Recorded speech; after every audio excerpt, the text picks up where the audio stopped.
If you have to spend any amount of money to watch this movie, be it for a ticket to the theater, a purchase of the video, or even to provide electricity to your television, you will have wasted your money. Wow. You got real specific there. There is no plot.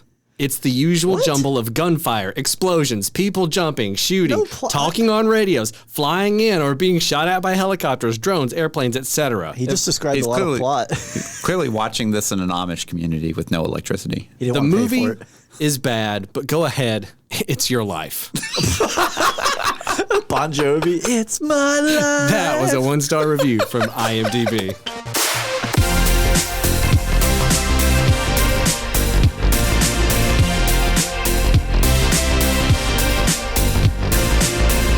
Hello and welcome to Spoilers Intended, a podcast about series and films. I'm Ryan, joined as always by Andrew. Greetings. And Steven. And salutations. Wow.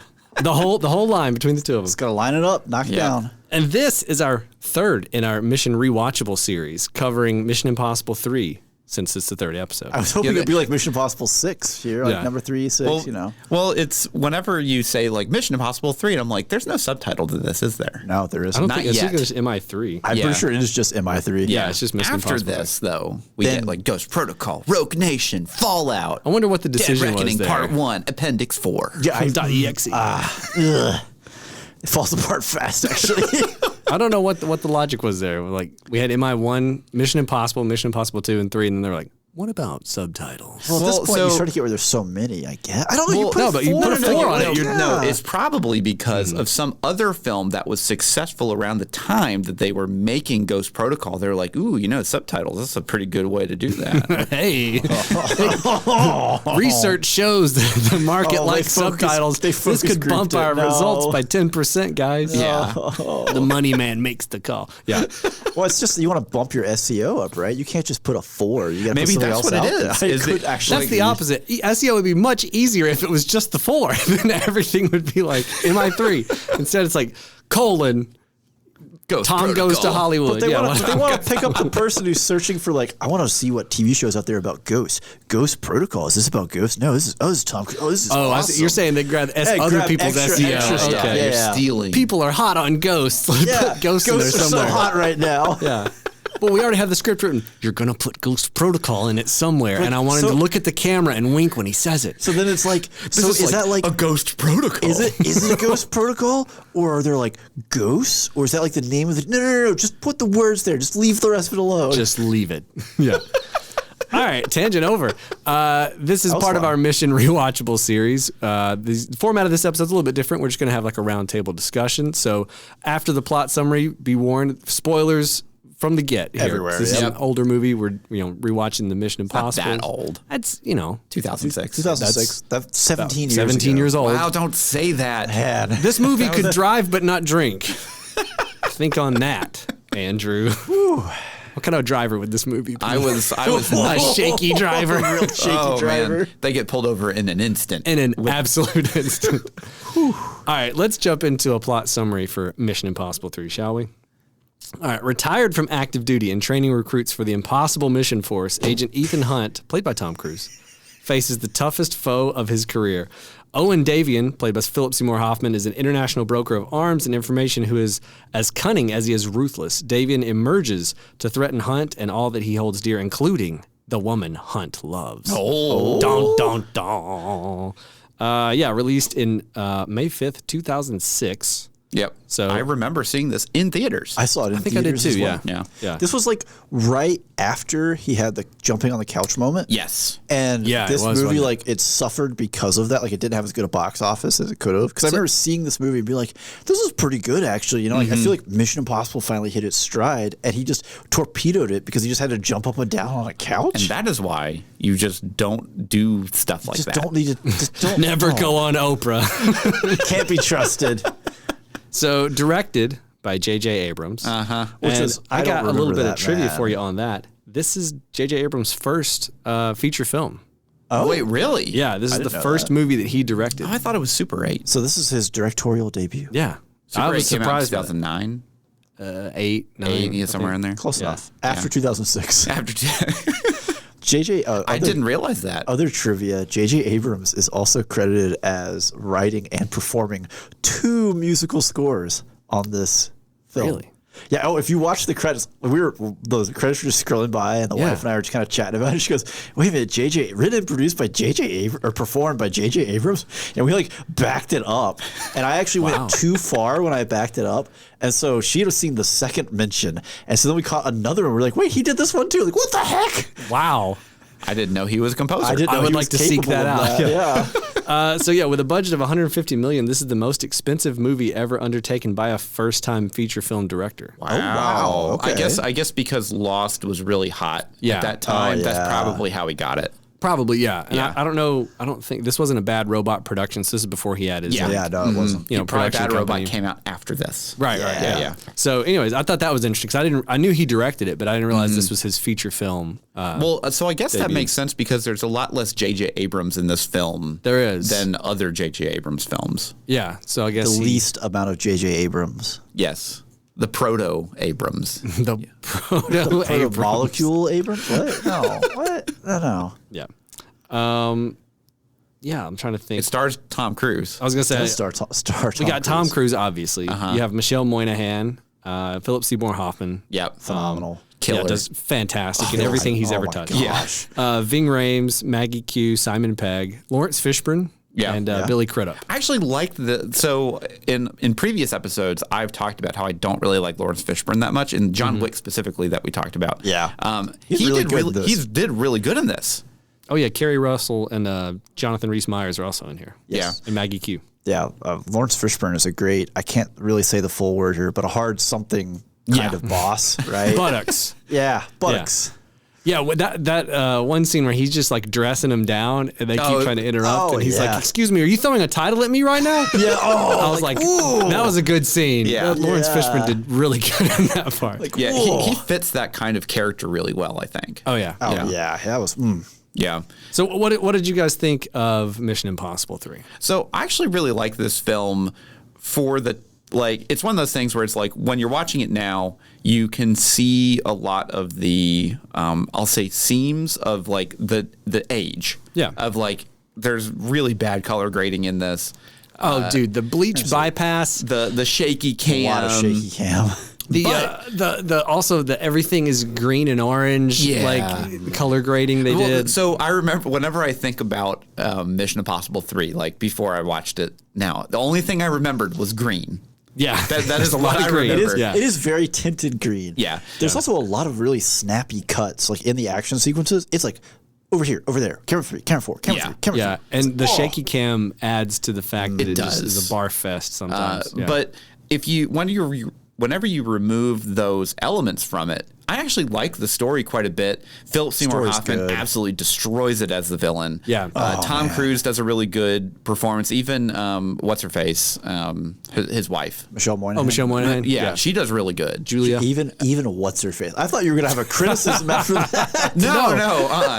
No, she does really good. Like, The only part like that I think was kind of cheesy to me was the dinner party they're having. Like everybody that was acting I like the dinner party. See, I didn't like it. It felt like, compared to the rest of the movie, that felt like television level acting from all the side characters and stuff. Well, but that's kind of the point, though. It's meant guess, to be like the most pedestrian. I don't like that point. Suburban. I guess that's what I'm trying to say. But like, I love like his interaction where like the one guy's like, "So what do you do?" And he's just like, "Time to be the most boring man ever." Yes. And then like he walks away. He's gonna make a drink.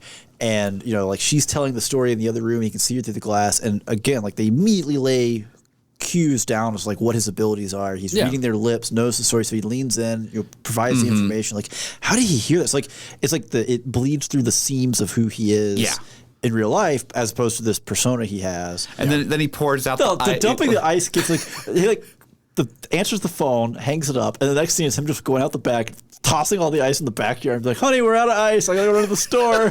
Yeah.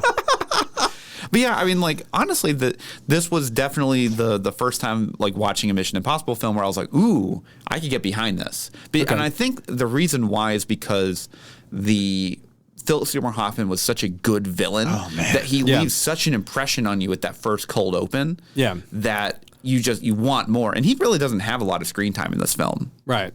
like maybe 10 minutes. It might be like 6. I think it's not got a more lot. than that. I don't know. Really? I don't think so. He has such a huge presence. I felt like he was there. For Yeah. Probably like most of the Vatican heist, he's not there. And then like he's in the cold open, and then they just reuse that footage yeah. at the end, and he has a little tuffle with Tom Cruise, and then that's it.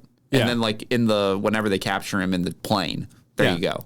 Yeah. I feel like my thoughts on this movie have not really changed from like the first time I saw it in theaters to like rewatching it now. The only difference I would say is the I think I was less annoyed by some of the filmmaking techniques at the time. I still didn't like the shaky camera. No, back shaky in, cam nobody back likes then. shaky No, cam. Like 06, I was already over it. I was like, all right, stop it. This is not a thing. Stop this trend. Born was hot, red hot Yeah. right then, right? because that was Ultimatum came out in 2005. Yeah. Yeah. Or Supremacy came, or one of the two. second one, I think. Yeah. But like, yeah, I was already over the shaky cam in 06. But like, I think the color grading didn't quite. I hadn't hit my saturation with that yet Yeah. at the time. Saturation. That's exactly the oversaturation. So that was the thing that stuck out to me this time was like, oh man, yeah, this is definitely of that mid-aughts, Oh, you yeah. know, like look to it. Yeah. I think for me, it's the story itself is pretty good. There's definitely some like moments where like you can kind of tell Billy Crudup and his character is the double crosser a little early. Like A little bit. I didn't little really. bit. Yeah, it's not as. I think they could have done a little bit more to make you really think it was Lawrence Fishburne. Yeah. To really just sell that so that twist has a little more impact. Yeah. But I do like that. You know, they set up the lip reading thing in that opening scene, and then Billy Crudup is pay it talking to off. him, and they pay it off really well. So there is some good setup and payoff in this movie. Yeah. It just like definitely, you know, when you compare it to like Ghost Protocol and some of the other ones, it's not the action is not there yet. Like I feel like It's not. all three of the first movies, there are so many good parts to it, but the action hasn't quite fully clicked in. Like the second one was like the John Woo-ification of Yeah. everything felt like weird. Doves. And then like the first one had that very mid-90s Pigeons. pigeons, yes. Budget doves. Yeah. We had one dove, and it was like a Trash CG. dove. We had garbage doves. Rats with wings, do your things. I picture John Woo saying it just like Danny DeVito in Batman. Rats with wings, do your things. And the pigeons fly. Everybody claps. Yeah. This movie definitely like feels like an evolution towards more of a like, okay, we had our the fun. prototype. Yeah. This is like we're trying to be a little more serious about Ethan and they give him the you know the marriage and that kind of Yeah. stuff. Well, when I watched the first 3 to do up to this point, right? Yeah. The first 2 I watched on my own. My wife didn't watch them. Yeah. And I was kind of like, well, I need to watch 3. And she's like, well, you know, I didn't watch the first 2. I was like, look, those 2 are like basically their own universes. They really are. And this is really the start of the Mission Impossible franchise. Like this is the prototype, the form. Like when we talk about Bond, right? Like what defined the formula, right? This is really the beginning of the formula Yeah. that they play out throughout the rest of the series. Yeah. And again, it's anchored by a phenomenal villain in Philip Seymour Hoffman. Like he is just killing it every time he's on it. Like even late in it when he pulls the whole line about like, you know, I told you I was going to kill her in front of you, but I think I've decided I'm going to kill you in front of her. And like my wife is like, he's such a good villain. It's like, Oh, yeah. Like he every time because he's such a deliberate talker. And like he feels even when he's like on the plane, right? When he has no control over this. I mean, he's strapped into a chair hanging out of a plane. And he says nothing. Nothing, He yeah. doesn't even come close to breaking. Well, he, it's like- like he's terrifying. Well, like Ethan comes like at him, you know, kind of almost like a spider monkey of an interrogation, right? And he's just Yeah. like, "What's your name? Do you have a girlfriend or a wife? Yeah. or someone you love? Because She's going to die. she's Yeah. going he's- to suffer." Just Yeah. perfect just Yeah. delivery yeah. of this guy that is so just over his situation. Oh, yeah. Where he's Yeah. like, I know you're IMF, and then I'm just gonna figure it out. I'm And gonna then figure it out. Then I'm gonna murder every single person in your family.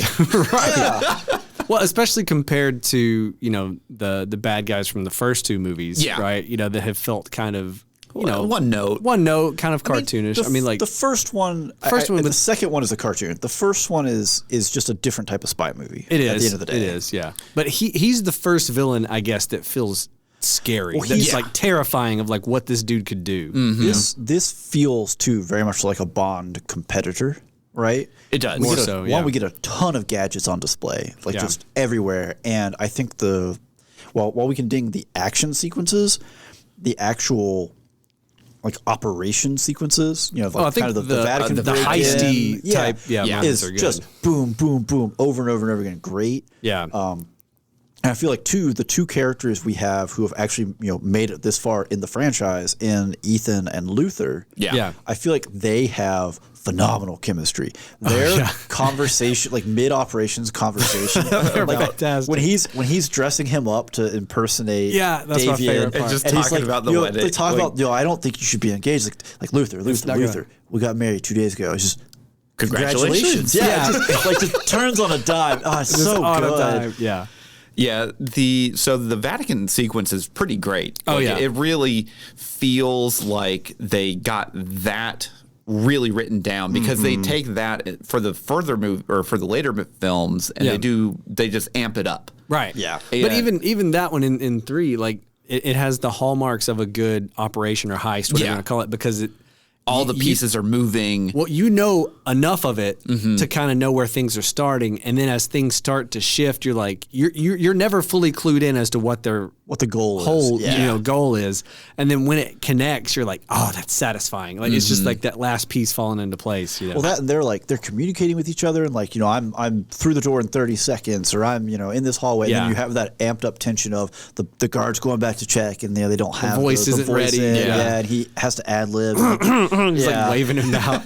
I did like whenever he goes up over the wall. That's a good one. And like, you know, they're arguing in Italian, and then they have like the he's like, oh, make sure you don't forget the smoke, and then like he just turns on the smoke from the engine and stuff. Like, I love that. Yeah, I thought all of those sequences were definitely the high points for me. Yeah, I think one of my favorite sequence, I think, in the movie, my favorite scene, if you will, is the Carrie Russell rescue.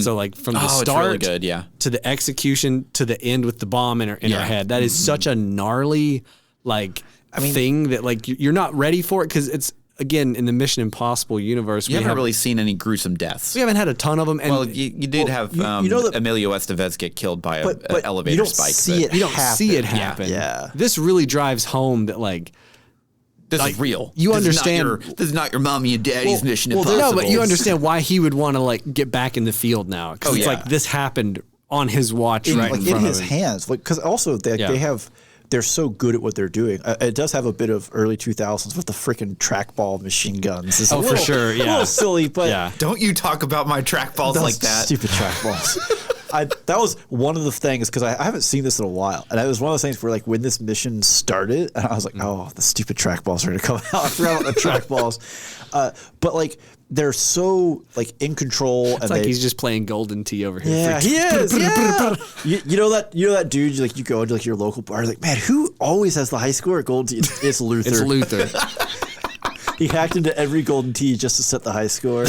But like, they're so in control, and they're great at improvising. They always make everything work, and then at the very, very end of it, it doesn't work. Right? Just because they had to, you know, the Asian girl, I can't remember her name, for the team. Right. But she gets knocked out of the thing, so he has to save her, and that's just enough time for the bomb to go off.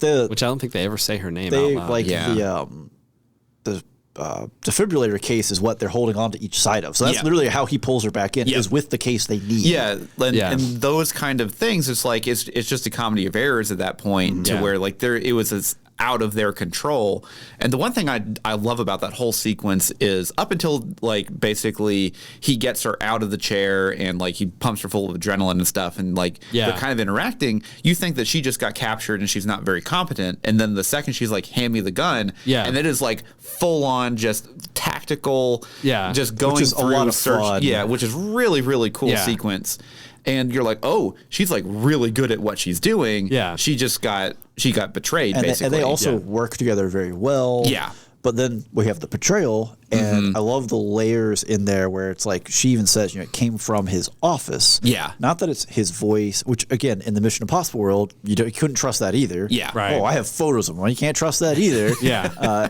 But it like they set that up because again, I've seen it before, right? I've watched with my wife. She's never seen it before. She didn't see that being like, because she thought that it was full on. Fishburne. It was Fishburne the whole way until it hit. So, like, it still has elements there that will read through if you haven't already seen. And this those done. kind of moments are always really good. Yeah. Because you want to, like, especially when you're watching with other people that don't know, and you get to see kind of like the reaction I had a lot of curiously. fun. Yeah.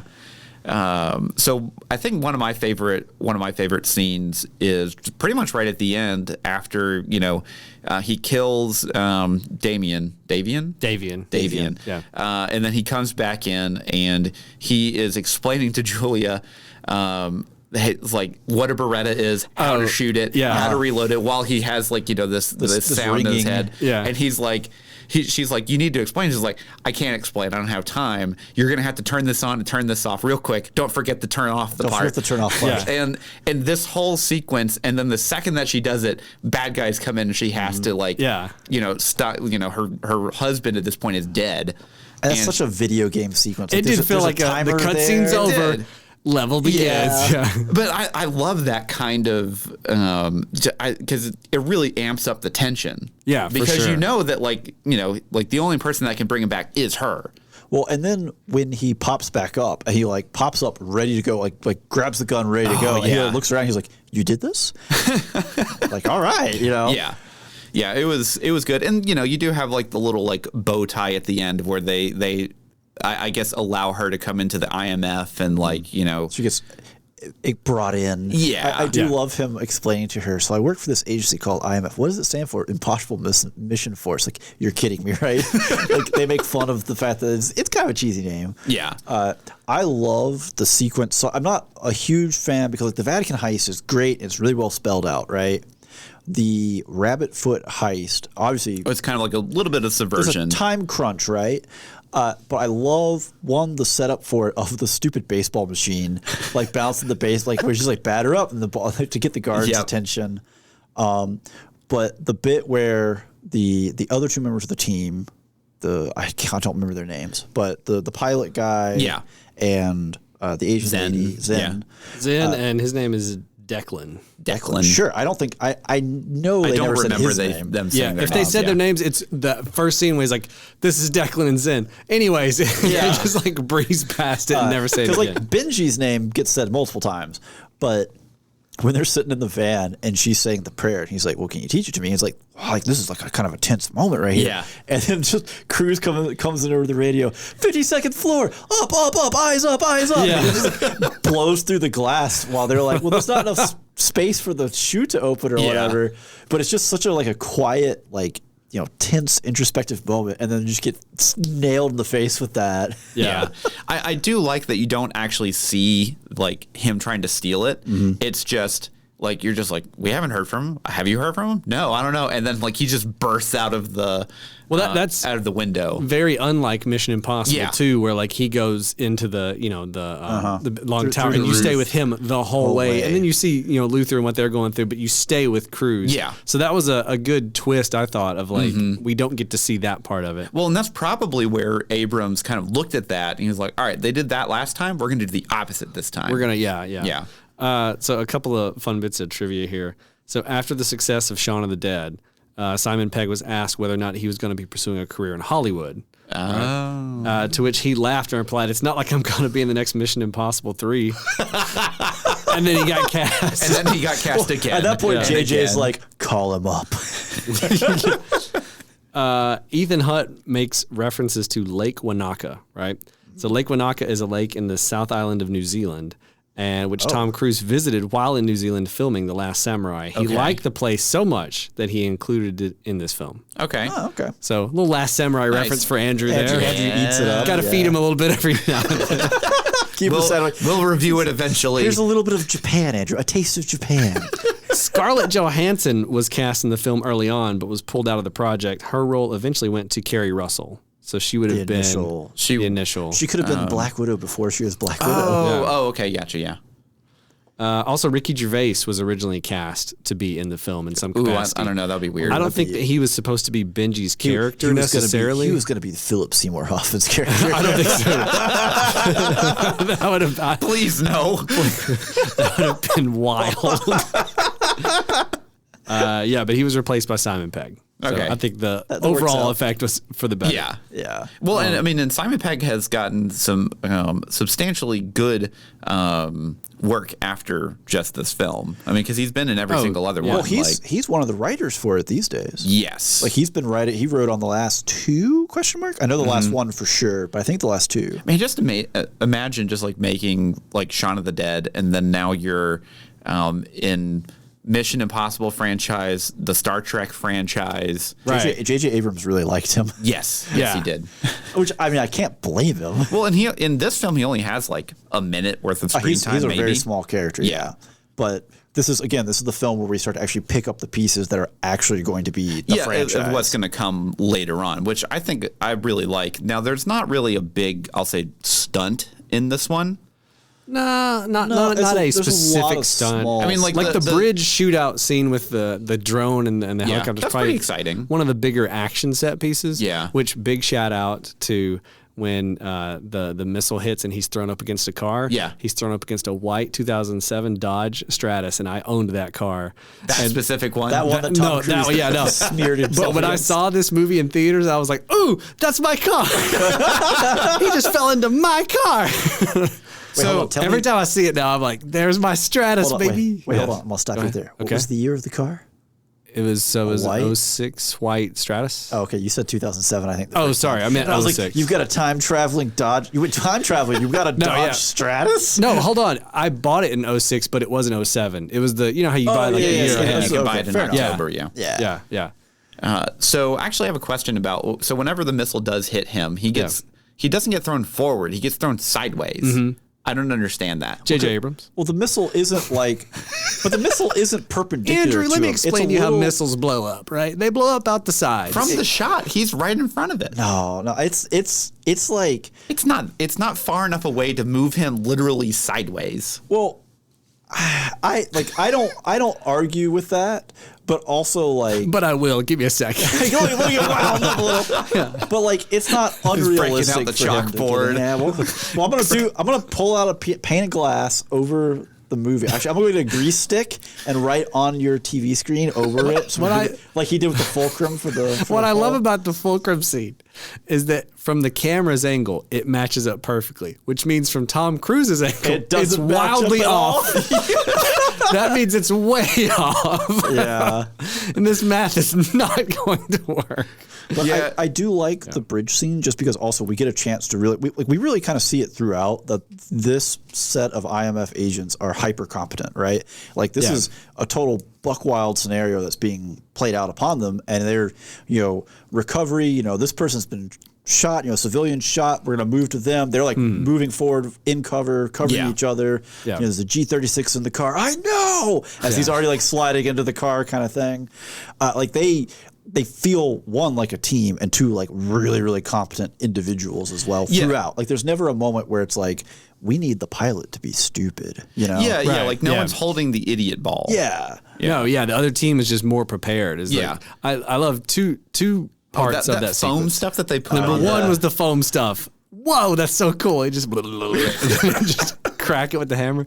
The second thing I really love is when Davian's just flying away and Cruz is shooting, and he's just staring He at don't him. even try to take cover. He's just looking at him like, I'm gonna kill everything you want, and he's just like flying away, and you're like, oh my gosh. And he's also not even being like, shoot that man, because he's like, oh, I got plans for you. Yeah. I also love when, Cruz is apprehended, because you as the viewer have that, like, I'm rooting for Ethan Hunt. Like, why y'all stopping him? Just believe him. And then they lay it out for him. They're like, so you were on a bridge, you lost this, you caused this much damage, and then you fled the scene, and then this happened. You all also this. had a rogue transmission that you didn't report. Yeah. Like, when they lay out all the stuff, you're like, oh, I don't know. He seems kind of guilty. So I will say, like, whenever they were started on the bridge, I didn't realize that was the Chesapeake Bay Bridge. Yeah, Chesapeake Norfolk. I Yeah. thought it was like Bahamas or whatever. Oh, because no. like the one from Bad Boys 2. Oh, okay. The Key West. I thought it was Bridge that or one. whatever, yeah. So I was like, how is he driving all the way to Virginia right now to go and save his wife? Man. Well, it kind of cracked me what up. kind of Mercedes is he in? Yeah, they do mention it like on the radio, like as he's driving. I was like, okay, he's Chesapeake Bay. That Yeah, makes more yeah. sense. Yeah. But like it does, they do play it a little fast and loose with how long it takes to get from point A to point B. Yeah. Throughout the movie. Well, they Chesapeake also Bay's don't still do pretty far. They don't do a great job like of letting you know exactly where we're they at are, before yeah. the scene starts. You kind of discover it as it's going through. Yeah, which not necessarily a bad thing, but if you miss it, then you're really just like, oh, he's in Key West? Where are y'all? Oh, now he's in DC. Okay. Like I saw the sign that said like 395. I was like, where the heck is 395? Okay, it's right outside of DC. Oh, okay. But it did kind of crack me up because at the start of the party, when one of, I don't know, her sisters, oh, you drove all the way up from Virginia. It's like, but you are in Virginia. Like I know it's a big state, but that's a weird way to phrase it. Like, oh, you drove all the way up from the same state I live in. I'm gonna say that next time. Oh, you drove all the way from Alabama. Which, like if you lived in Mobile, that could be a pretty good drive. Yeah. And same thing for if you're way over on the side of Virginia, it could be a 6-hour drive to get here or something. But you don't say it like that. You say, oh, you drove all the way up from Shenandoah Valley. Give me a name. Yeah. Not the state you live in. Maybe that's where Ryan had the hang up, is that they're all just talking like AI. They kind of are. A little bit. Yeah. It's like, give me your job description. The AI just starts reading off of the posted job listing. It's just like saying his qualifications and skills. This job requires someone who works well under pressure, someone who can manage time themselves. What is it? Self-starter. That's the one that I was like, oh, okay. Oh. The scene near the end where Musgrave joins Ethan Hunt after the apparent murder of his wife. That part was rewritten on the morning it was shot. Interesting. And Crudup was reading his lines off of cue cards throughout the entire scene. That was actually a pretty good scene. Yeah, I thought that was really well done for being I'm glad that they rewrote it. That morning they were like, hold on, what if? Yeah. Which, I mean, it kind of works too, because the way you tend to shoot those conversations is it's over the shoulder. Mm-hmm. So having cue cards works because it looks like he's just direct eye contact when he's actually just staring at this white card. So while the producers signed on JJ Abrams as the director, right? This was in August of 2004. So that was after Joe Carnahan departed. So he was supposed to direct it, but he left for whatever. The film was abruptly delayed for at least a year because Tom Cruise committed to the abruptly greenlit War of the Worlds. Yeah, I was going to say War of the Worlds came out in 2005, which actually is not a bad film. No, I like it. People really railed on it when it came out. I liked it. I did too. I enjoyed it when I saw it. And, I was a huge fan of the old. They looked at it and they were like, it didn't cause mass panic in the streets. Where's my radio show? Where is my radio play? But the production was also delayed until summer 2005, causing it to be released in 2006 because Abrams was hired after Cruise saw episodes of his series Alias on DVD. I keep forgetting that he did Alias. Yeah, he did Alias. Yeah. So Cruise saw Alias and was like, "This is the guy. I want him." Yeah, he saw the Doves with Wu and said, "This is the guy." And this time he's like, "I see what he's doing with Jennifer Garner and the wigs. I like it. Get him in here." A wig isn't that far from a mask. We can work with this man. I think he could have a career. Yeah. It was fun, again, because my wife hadn't seen 1 or 2, so she wasn't prepped for the type of mask reveals that happened in the movie. So how did she react to those? Well, so when she's like, are they going to 3D print a mask when they were doing it like in the Vatican, right? Yeah. So she saw that setup, but it never occurred to her that someone else would have that technology. Or that the wife would be faked. Like for her, that scene was reveal. Super intense. Like she basically said, like, I don't think my heart rate was below 90 for basically the whole movie, because I was just like, what is going on? Like, oh my gosh, they actually killed her. Like, holy cow, And then like if you've seen 2, like, it's going to happen. They duct tape the mouth closed for a reason. Like, how this works, but it was actually really fun to watch her react to these things fresh. Yeah. Yeah. And that was a good reversal of that thing that happened in 2 where they did the tape under the mask, which I think is kind of better because it's like, he's like trying to tell him not to shoot. I'm trying to. So what did you guys think of the team dynamic, like between the actors and the team in this one? I mean, I thought they had a really good chemistry. Like, it didn't feel forced like the first 2 films. This one definitely felt like they had real chemistry, like an actual team would be. Even if they hadn't all worked intimately together beforehand, like you still have, I always forget his name. Luther, yeah. Yeah. I want to say Lawrence Fishburne, but I know it's not him. Sure ain't him. Luther. Yeah. It's just because it starts with an L. And so you have Luther, and you know that they work well together, but then the other two actually fit quite in. Yeah. Yeah. Well, and I also like how kind of early on with like the offhand casual remark, like, don't forget to smoke. Yeah. Where it's like Ethan still doesn't totally trust these people. Like he knows Luther is going to be there in the right spot. But this guy, like, I'm going to babysit you just a little extra. Yeah. Yeah. Which also works because he's been, training agents for a while now and everything, which I also really like that storyline of he's been, he's retired. This is why he can go out and find a wife and get involved and then just every time I think I'm out, you just drag me back in. Yeah. Yeah. So one random thing, like, during that kidnapping scene we were talking about earlier, Gormley, which is Jonathan Rhys-Meyers' character, he tells Zen that he will rendezvous with her in 30 seconds. And exactly 30 seconds later in the film is when he walks up dressed up as a guard. So they timed really, that out. They edited perfectly. Yeah. Yeah. So they did that in the first film as well. A couple of times. So like again, it's just nice to see because you hate the thing where it's like this planet will explode in 10 seconds. 6 minutes later, Yeah, the time dilation in a lot of like TV shows and stuff gets stretched out quite a bit. It's really everywhere. They just in this series they just harp on that of like, hey, if we say this is going to happen in 2 minutes, let's make it 2 minutes. So it's probably not a big factor here, but this was definitely during one of the higher run times or more popular times for 24, which is obviously like timed out. But I mean, they only did it once. It's not like they made the whole movie about it. Right. No, but there's probably, honestly, I would say maybe some slight 24 influences. Maybe it's just they were both of the same time, like with the color grading on 24 sometimes gets into this. It's very sepia. Yeah. Very, very brown. Here's a random little bit of trivia here, right? Okay. So David Fincher was attached to direct it at one point, and he ended up dropping it out to, I think, produce Lords of Dogtown or something else. He moved on to something else. But when he was attached, producers were courting Sylvester Stallone to play the main villain. Oh, I could see that. I mean, Sylvester Stallone's a fantastic actor. That could actually but work. I don't know if he could have done what It would not have been Philip Seymour Hoffman did, Yeah, well, Philip would be Seymour an Hoffman, I interesting- think, was perfect for the time because this was definitely in the mid-2000s where everything was kind of moving towards the more, I'll say, realistic and dark, grittier style because then you got have... shaky cam out there. Let's go. Yeah, and, you have these kind of more, I'll say, realistic villains where they're just cold-blooded killers, and Philip Seymour Hoffman just sold out for it. Yeah. Well, he absolutely did. Yeah. He was ice in his veins, just cold. Well, I also like too that they kind of commit to the like not a Bond villain, where he's not going to just like leap off and grab his helicopter and fly away to fight another day kind of thing. Yeah. Like they just like, hey, it ends here. Like this is you've threatened his wife, you've made his life just terrible. Like he killed the fight ends with you dead.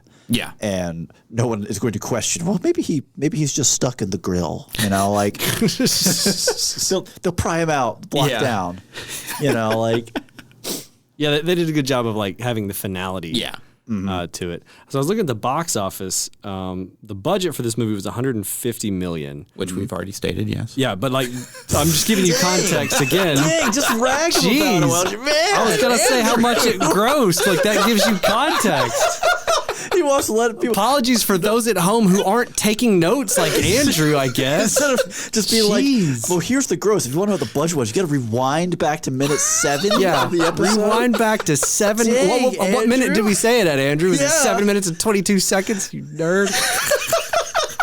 The budget was $150 million, and the domestic gross was $134 million. But worldwide, it did $398 million. Okay, so it made it money back. It definitely made it up worldwide. It didn't necessarily rack up profits. Well, and that doesn't even include because this was definitely obviously before streaming. So this absolutely made money back with DVD sales, Blu-ray sales. Oh, for sure. Yeah, and syndication.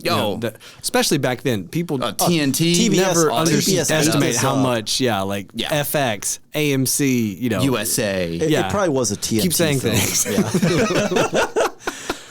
All right. Any other stray thoughts about Mission Impossible 3? Do you think we've covered pretty much I everything? got nothing. So the one thing that I would say as a knock, right, is, and it's not this movie's fault so much as it is the fault of the movies that came before it, because they don't set any of this up. Yeah. Is that the emotional connection could have been a little stronger if any Between of these him and other, Jules. well, just if any of these characters had existed in the prior film. Well, yeah. I think so at one point they were talking about bringing Thandie Newton back, but not as his love interest, but just as like maybe just a like another member agent or of whatever. the team or Yeah. something. But that fell apart. So that would have been at least a tenuous connection to something. So this is Go totally ahead. unrelated to everything. I just because we've been looking and researching these things and everything. I got a targeted ad on an article about Thandie Newton talks about her kissing Tom Cruise in Mission Impossible 2. I was like, okay, this is gonna be I'll weird. buy it. Click. Right? Yeah. I was like, well, you got me. So I click it, and the subtitle is, she was worried about smushing him, and I was like, is she that much bigger? Like Tom Cruise isn't a big dude. Is she that much bigger? a tiny little that Well, small. but the actual context is talking about the way you have to kiss on screen. You can't actually like press against each other because it ripples your face and it looks weird on camera. So how concerned she was that she's opposite a pretty big name star. Maybe that's why and you they have do to the be- tongues in Top Gun. Yeah, that's it. Yeah. And you have to be like very, please no. But you have to have a very light touch. So it is Yeah. funny that you bring her up because I literally just read this article yesterday. Thanks for that contribution, You're welcome. Steven. You're welcome. Now, see, I had to think about it. Now you have to think about it. I don't want to smush you. Action.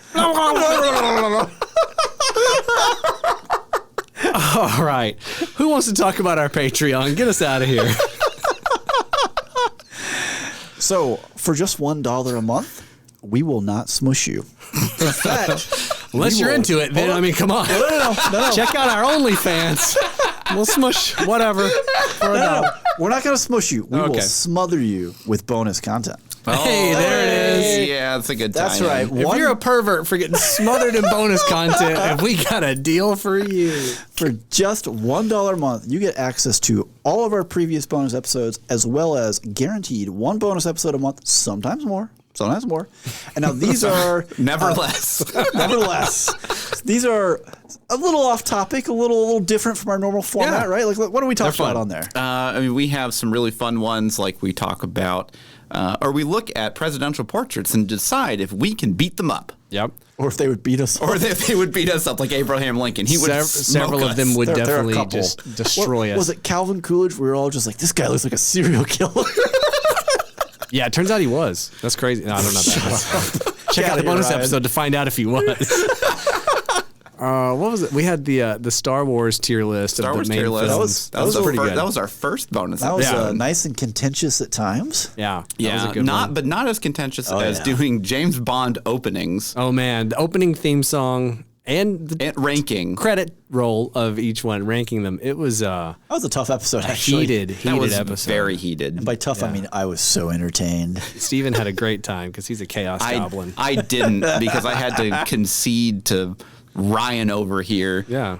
Even though I could have outvoted you. Yeah. See, what happens though is justice could've prevails. helped. So I was No, right. yeah, you know what I'm yeah. saying? Like it's crazy how the universe See, balances itself, Andrew. Are you I'm- the See, villain? I if think he's the you, villain. I think you're the if you as the listener want content like this is basically what our bonus episodes sound like.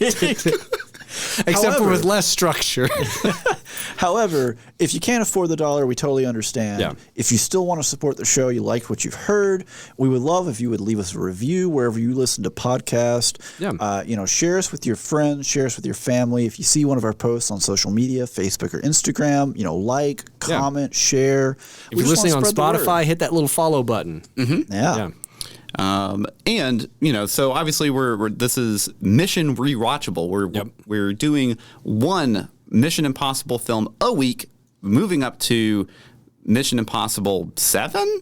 Question mark. Yes. Just Mission Impossible: Dead Reckoning Part 1. But it is 7. Is it 8? Not 7. It's Oh my gosh. 1, 2, people. 3, then Ghost Protocol, then Rogue Nation, then Fallout, then Dead Reckoning. Okay. So it's 7. 7. Andrew did that on his fingers. Part one. And hesitated about how many there There's a were. lot of I these didn't have movies. my other hand up. Yeah. But yeah, so every week on Friday, we're going to have a new episode out following, the upcoming Mission Impossible film. So if you are like us and you're going to go be excited to go watch the new film, follow along with us. Yeah. We can, we can all rewatch it together. We can all experience this as one. It is fun doing these because obviously we're being very spoilery as we talk about it, but it kind of builds up the excitement to go back and rewatch some of these. It does. They were like, this one was a much better film than if you had asked me, oh yeah, the Mission Rewatchable, it was okay. Yeah. Right? I actually quite enjoyed it. I am genuinely looking forward to Ghost Protocol. Yeah. My biggest complaint with this movie that doesn't carry over to any of the Color rest grading. of them is the shaky cam. Yeah, shaky cam. The color grading's bad. I can deal with it if they'd hold the camera still.